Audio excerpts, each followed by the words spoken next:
আসসালামু আলাইকুম রহমতুল্লাহি ওয়া বারাকাতুহু। আমি মহসিন গাজী, আমি বিথারিত থেকে এসেছি। তো আজকে আমি মূলত যে কিতাবটা নিয়ে দাঁড়িয়ে আছে আপনারা দেখতে পাচ্ছেন, আর রাহিকুল মাখতুম। এই কিতাবটি আমরা অনেকেই জানি বা কেউ কেউ জানিও না। আমাদের প্রিয় নবী হযরত মুহাম্মদ সাল্লাল্লাহু আলাইহি সাল্লামের জীবন আদর্শের উপরে বইটি লিখিত। বইটি পড়লে আপনি জানতে পারবেন নবী সাল্লাল্লাহু আলাইহি সাল্লাম তাঁর জীবনে তিনি কোথায় কোথায় গিয়েছিলেন, কোথায় কিভাবে ইসলাম প্রচার করেছিলেন, কোথায় নির্যাতন হয়েছিলেন, কোথায় সম্মান পেয়েছিলেন, সব কিছু বইয়ের ভিতরে লিখিত আছে।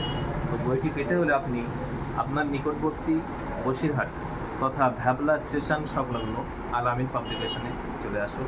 শুধুমাত্র এই বইটি নয়, আপনি চাইলে স্কুল, কলেজ, ইউনিভার্সিটির সমস্ত রকম বই এখানে পেয়ে যাবেন। তো আশা রাখি সকলে আসবেন, আর নিজের জ্ঞানকে পরিধি করার জন্য আপনি অবশ্যই এখানে আসুন, পড়ুন এবং শিখুন। আল্লাহ রসুল সাল্লাল্লাহু আলাইহি সাল্লাম আমাদেরকে শিক্ষার অর্জন করার জন্য বলেছেন। আর পবিত্র কোরআনে আল্লাহ তাআলা আমাদেরকে যে আয়াত সর্বপ্রথম নাজিল করেছিলেন আমাদের জন্য, সেটা হচ্ছে ইকরা, অর্থাৎ পড়ো। প্রত্যেক মুসলমান নরনারীর উপর শিক্ষা অর্জন করা ফরজ।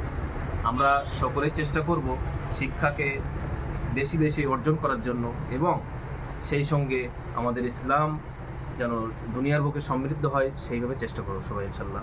তো ঠিক আছে, এই পর্যন্তই আজকে থাকলো। আপনারা সকলেই চলে আসুন আপনার কাছাকাছি আল আমিন পাবলিকেশন। ঠিকানা হচ্ছে ভ্যাবলা স্টেশন সংলগ্ন। আপনি ট্রেন থেকে নেমেই বাঁ হাত দেখতে পাবেন আল আমিন পাবলিকেশন। সকলে চলে আসুন।